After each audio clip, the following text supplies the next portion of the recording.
Let's talk about establishing healthy habits. Let's talk about the possibility of utilizing nutrition and feeding our mind and body to create a healthy habit for ourselves.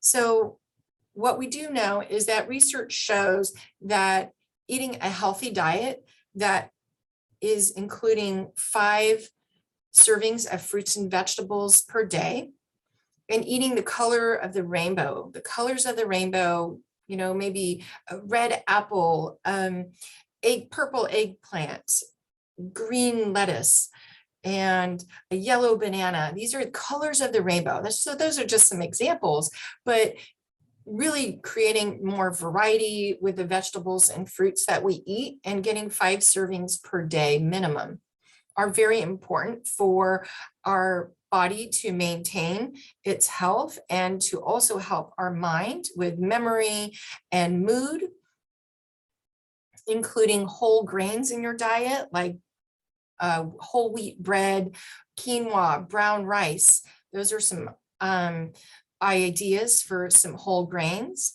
and including low-fat proteins. So chicken, turkey, fish, tofu. These would be some examples of low-fat proteins that are healthy for you. Eating eggs, if you do eat animal products, eggs are an excellent source of certain vitamins that our body needs. And what we also know is that the foods that we eat can affect our mind and our mood.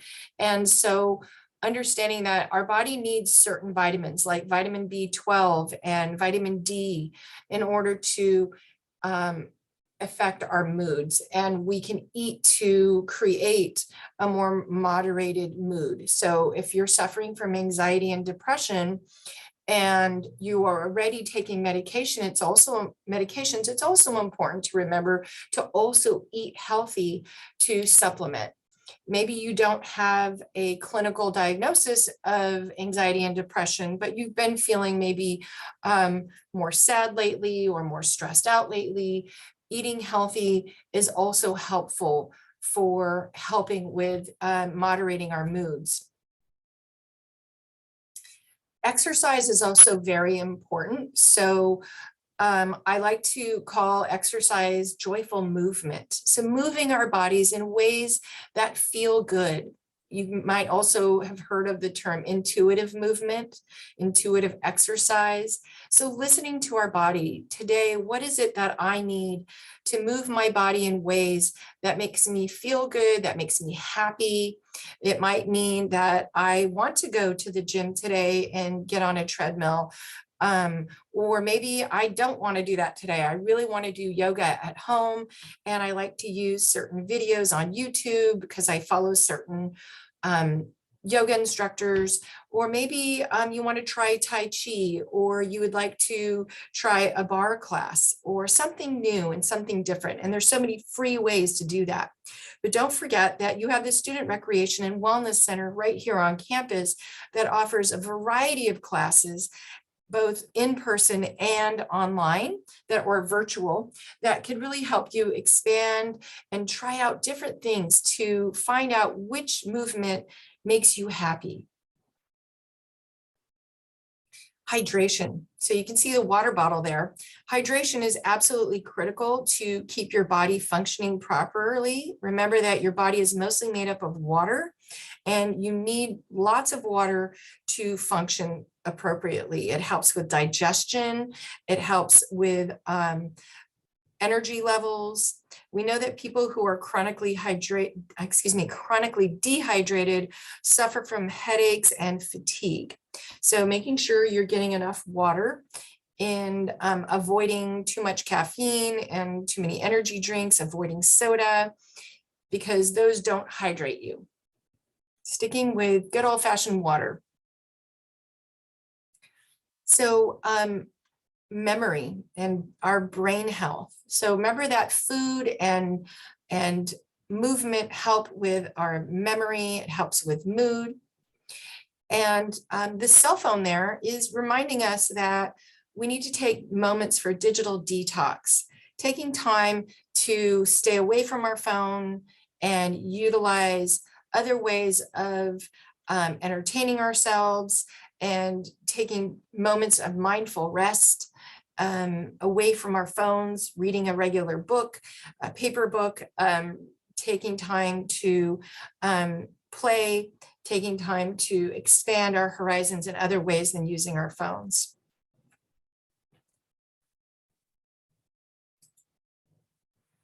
Let's talk about building resiliency and coping strategies. So resilience is your ability to manage life as it is, not getting caught up in the problems of life, but learning ways of handling and finding solutions to your problems. And these are techniques for building resiliency. So reframe your thinking. And an example of reframing your thinking is maybe you're worrying about an exam that's coming up, and you can say to yourself, I know this exam is going to be hard, but I've studied for this exam and I know I'm ready. Or another example is maybe you're very worried about a grade in your class, and you could think about it in a different way, is that I've been putting a lot of time and energy into this class. I've done my very best that I could do. So those are two examples of how to reframe your thinking. Clarify purpose and meaning. So when we talk about purpose and meaning, this is really important for our happiness overall in life. And if you're interested in more research about purpose and meaning, I would recommend checking out Martin Seligman, who designed a theory called PERMA, and this is one of them, is purpose and meaning. So creating a vision for your life and working toward this by creating goals, checking in on yourself. This is so helpful in knowing where we stand with ourselves and where we want to go and who we want to be and who we are now. Deepen connectivity. Connection is absolutely critical to our emotional health. And it's being with supportive people, not isolating, joining a group that could build joy in our life, connection to our family and our friends. Practicing positivity. Now, some people might say, well, I grew up in a family of very negative people and I'm very negative. Well, you can change that. Remember, we talked about the neuroplasticity of our brains, and we actually have the ability to change how we think and how we manage our thinking by creating different thoughts. And that's where we can use the reframing technique that we're learning. And we can practice positivity by journaling. We can practice positivity by changing our immediate response to certain situations. Maybe you have a problem happening with a partner, and you could turn that around by using your reframing. And you could also then say, that's okay, let's go ahead and work on this in a different way, which may be different from before of how you thought about how to handle something. Moderating your stress. Now, we talked about coping strategies and using different healthier coping strategies that are more effective, help you moderate your stress. And we know that there are certain things that help us nurture our well-being and help with self-care, and that's getting enough sleep at night. And an average of 7 to 9 hours of sleep every night is very important for our mind and our body, for our mood, and for our memory. Eating plenty of vegetables and fruits like we talked about earlier. Moving our bodies and taking care of our bodies by getting regular health checkups as well. Managing emotions. Managing emotions can be done by utilizing some of these techniques that we've talked about already, but also by practicing mindfulness.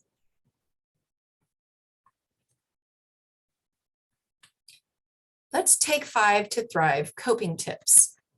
I think these are very helpful techniques that you can use to work with emotions, work with stress, and help create a more healthy mind space. So conscious breathing exercise are the number one techniques that I would recommend.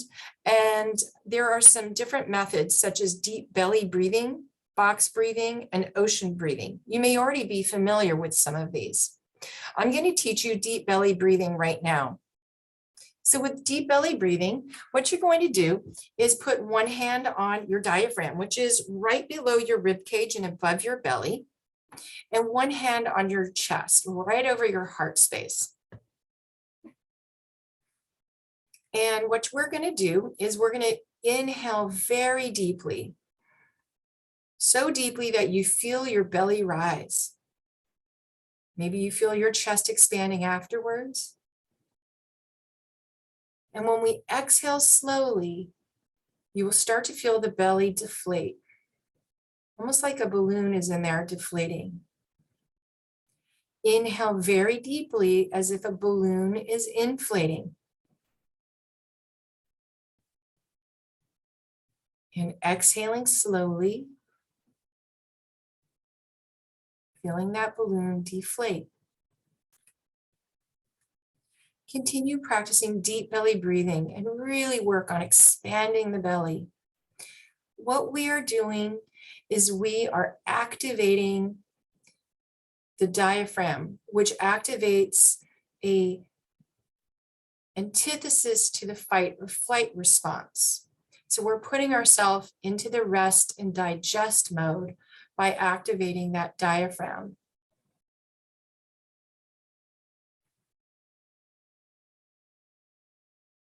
This is a great technique to use before an exam or before a difficult conversation you have to have with somebody, or maybe as you're falling asleep, maybe you're having a hard time falling asleep. This is a great technique to use.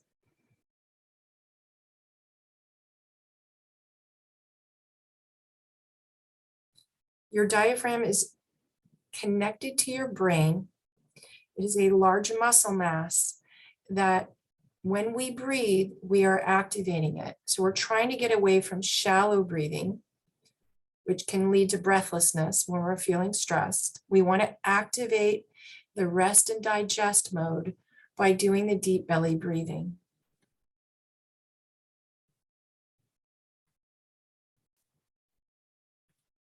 Right, let's go ahead and continue on to another technique. And this is practicing a mindfulness method. You can try the grounding method that we did earlier with the five senses, or you could use a technique called stop or anchoring attention. I'm going to teach you stop right now. So taking our meditation posture, which is just sitting in a chair, our feet are flat on the floor, our hands are gently resting in our lap. Our back is straight but not rigid. Top of our head is to the sky. Take a nice big deep breath in right now. And exhaling slowly through the mouth.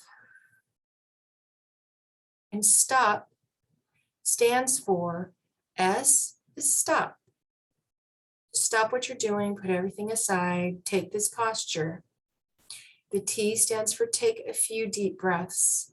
Let's go ahead and take 3 deep breaths and exhaling slowly. Okay, so inhale. And exhaling slowly. Inhale.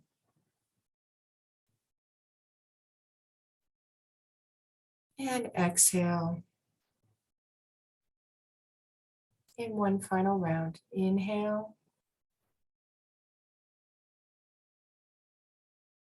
And exhale.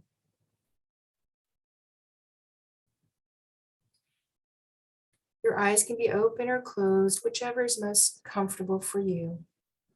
And O stands for observe. I'd like you to observe your thoughts right now. Noticing your thoughts.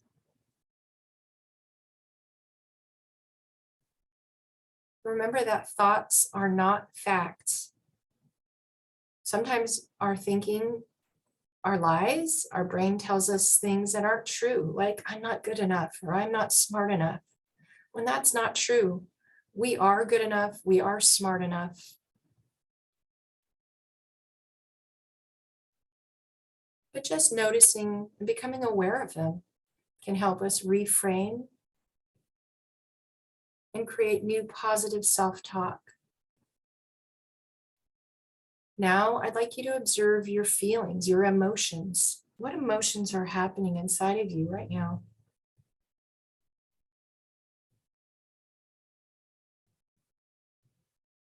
Happiness, joy, contentment, sadness, overwhelmed. Remembering that emotions are like clouds, they're phenomena. They come and they go all the time. We never stick with one emotion all the time. Emotions come and go like clouds. It's okay to feel the way you feel, accepting them as they are. And remember that if you're unsure of what's happening, you can always stop and observe your emotions, identify it and name it, and that can turn down the volume or the heat of that emotion.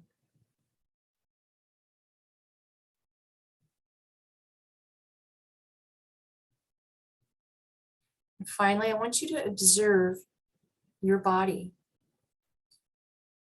Noticing your body from the tip of your toes, your feet, your lower legs, your upper legs, your pelvis, the trunk of your body, your fingers and your hands, your arms, your shoulders, your back, your neck, your whole head, your face, and your throat. Did you observe any pain, achiness, tension?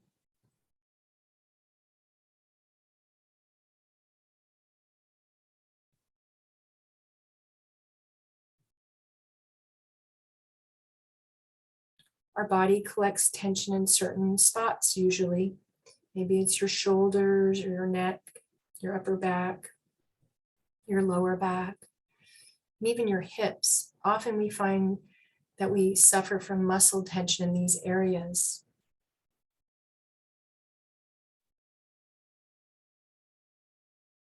Just noticing it, becoming aware of it. Maybe you want to breathe into that space. And on the exhale, tell yourself, release.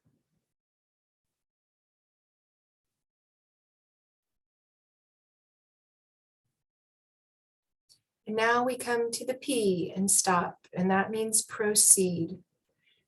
To proceed with the next indicated step that we need to continue on with whatever the situation calls for. Maybe it's calling a friend to talk, calling our mom, making an appointment with a therapist, making a plan for our study sessions this week. Maybe it's getting outside and going for a walk or going to the gym or getting something to eat. And that is the stop technique. If you're interested in more mindfulness techniques, you can check out the Student Rec and Wellness Center. Their Beach Balance department has a mindfulness meditation classes that we offer on Mondays from 4 to 5, and they may even have more options as well. And of course, I always recommend good mobile apps like Insight Timer or Calm or Headspace. Talk to a friend, parent, advisor, peer mentor, or a counselor. Sharing what your situation is, sharing your feelings and your emotions sharing your situation, and getting another perspective when we're going through troubling times is really important to help us understand other ways of thinking about the situation.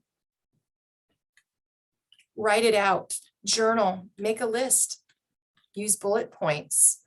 Maybe it's a letter you don't send. Writing a letter to somebody that frustrates you or caused you deep hurt is always a helpful thing to do. You don't always have to send the letter. Some people like online journaling apps, or some people prefer paper journals, but writing it out and getting out your feelings, emotions, thoughts, plans, goals, dreams is so helpful to creating a sense of purpose and meaning in our lives, but also getting very connected to ourselves and being able to reflect on what it is we need in our lives and what it is we want in our lives. Attitude adjusters. We talked a lot about reframing our thoughts. I think this is a really helpful one. I know it's helped me a lot in my life. Stopping irrational thinking. Stopping irrational thinking might mean, here's an example. So maybe you failed a test and I failed this test and that means I'm going to fail the class. That means I'm going to get kicked out of school and I'm not going to be able to get a job. But just failing a test is not going to make you fail the class or fail out of school or get kicked out. That's not going to happen. You need to stop the irrational thinking right there and make a plan to deal with I failed a test. I'm going to work on new ways of studying that are more effective for me. And I'm going to learn from the failure rather than just wallowing in it. And you can make change. Remember, our brains have that ability to make change. So stop the irrational thinking. Practicing gratitude. Having a gratitude practice can be so powerful. Maybe it's waking up every morning before you even get out of bed and thinking of 3 things that you feel grateful for every day. There are researchers that actually study gratitude and its impacts on our body and mind. And that some of the research shows that gratitude when we practice gratitude, it can actually release the happy chemicals in our body, like endorphins and serotonin. Have some self-compassion. Loving yourself and having compassion for ourselves is so important. It will help us have compassion for other people, but getting away from that self-criticism that we often engage in can make a powerful difference in how we feel about ourselves and creating more of a positive life experience. For example, maybe you failed an exam and you could say to yourself, and maybe even patting yourself on the chest, say, it's okay, I failed. I will do better next time. We're only human. I'm only human. I will do better next time, but I did my best I could at the time. And moving forward. But that's an example of having some self-compassion. Another of the really important techniques to put into your toolbox is growing and maintaining your support systems. Having connection to others is so critical to our mental health. So build your existing bonds with family and friends. The friends that you already have, maybe you haven't seen somebody in a while, just send them a text, just shoot them a text, say, hey, I've been thinking about you. I hope you're doing well. Or maybe talking with your parents more, sharing what you're going through, sharing your experiences. You may think they don't understand, but they probably do. And they may even have some really important things to say to help you get through that situation. Or maybe it's a family member that you haven't been so connected to lately and that's somebody you want to connect to again.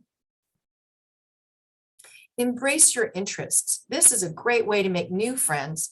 And this is by joining a club or joining an intramural sports league or volunteering at a nonprofit or even getting a job.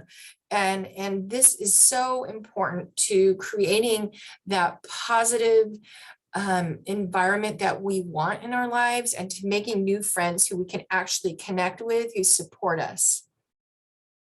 And like, for example, you could join, let's say you're interested in dancing, you could join a club here on campus. We have clubs that's their whole thing, is certain dance techniques. So there's a salsa club. Maybe you're interested in meditation and you want to join the meditation club. So these are just some examples. Expand your professional connections. So for what I mean by this is joining a professional organization that's off campus, and you can do so by Googling and finding out what professional organizations are associated with your major or your career goals, or even your own campus department, academic department many times they offer networking mixers where you can meet alumni and you can meet other students in your department who are looking to make those kinds of professional connections. For example, I know the health science department has a networking mixers that they offer usually once a semester, plus they are connected with the alumni organization, and the alumni will attend these mixers who work in public health. And that's just one example. Seek out others who bring out the best in you. So, really focusing more on friends who bring out the best parts of you, the people that support you, the people that love you, who you can be exactly you as you are, and you don't have to fake being somebody else. So seek out others who bring out the best parts of you. Create your personal support area.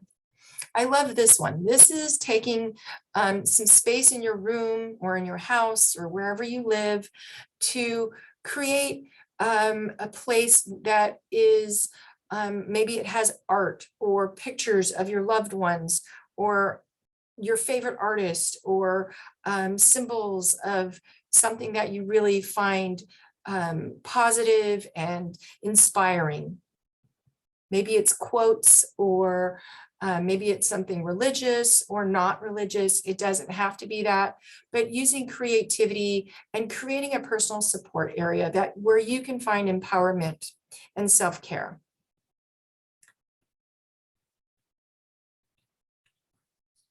And finally, seeking help sooner than later. Get help early when you start to notice problems. What this means is don't wait till it's a crisis. If you are starting to notice that your studying isn't working for this particular class, and you can't seem to figure out how to improve your grade in this class or with any of the assignments, what could you do? It means go to the office hours, talk to your professor, and ask for help immediately when you're starting to have problems, or if you're feeling confused about the subject matter. Going to the tutoring center, or maybe you're finding that you're having problems with your writing skills. You can go to the university writing center and get help with writing papers, and they will teach you how to use grammar better, and they can teach you spelling, and they can teach you techniques to help yourself learn to write better.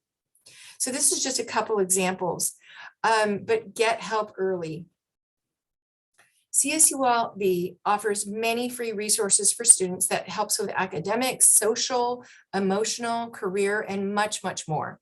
Remember that you are paying tuition, and your tuition pays for all these free resources. I encourage you to use our campus and all of these resources. This will enrich your college experience, making it the best experience, hopefully, in your life. Know these resources, know your resources, know how to find them. So I have QR codes here. For the top one, health and wellness.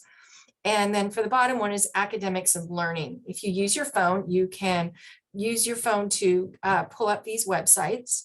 And with health and wellness, this includes our student health center, the counseling and psychological services that offers free therapy, and support groups, drop-in support groups, and ongoing ones about anxiety, depression. There are support groups for a variety of things. The Bob Murphy Access Center, which is for students who might have a temporary or a chronic disability or ability issue, learning disabilities, physical ability issues, and they're very helpful. So I would definitely check them out if you're finding that you're struggling with this area. The Student Recreation and Wellness Center is our beautiful and fabulous gym that we have here on campus that offers a variety of joyful movement options like basketball games, weight machines, cardio machines. They have a climbing wall, rock climbing wall. They offer meditation classes, massage, etc.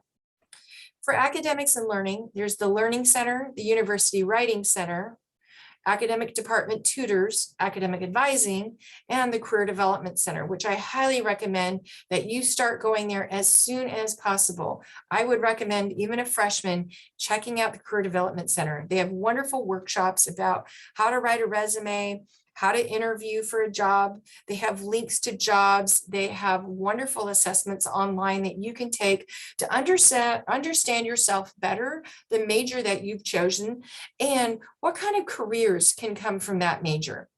So I strongly encourage you to check out all of these wonderful resources at Cal State Long Beach. And just a summary of taking 5 to thrive. Number 1, establish those healthy habits.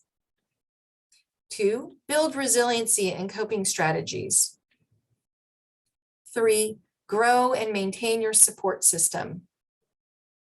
4, seek help sooner than later. And 5, know your resources. So just as a reminder, I work at Student Health Services, and we're conveniently located at Beach Drive and Merriam Way. It would be highly recommended that you call for your in-person or telehealth visits first. So call us first to schedule your appointment. And remember, telehealth visits or in-person visits. We offer primary care, reproductive health, sports medicine, vaccines, pharmacy, lab tests, physicals, psychiatry, counseling, and more. You can call us at 562-985-4771. Check out our website at www.csulb.edu/shs, or you can email us at wellness@csulb.edu. We also offer an after-hours nurse advice line because our hours are Monday through Friday, 8 a.m. to 5 p.m. So when we are closed, we have the after-hours nurse advice line, 1-800-240-7617. Follow us on social media.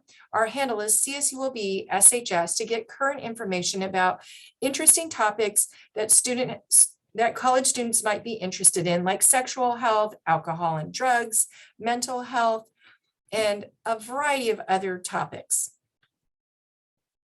If you have any questions, please feel free to reach out to us in the easiest way possible by either calling us or emailing us. Thank you so much, and I hope you have a wonderful day.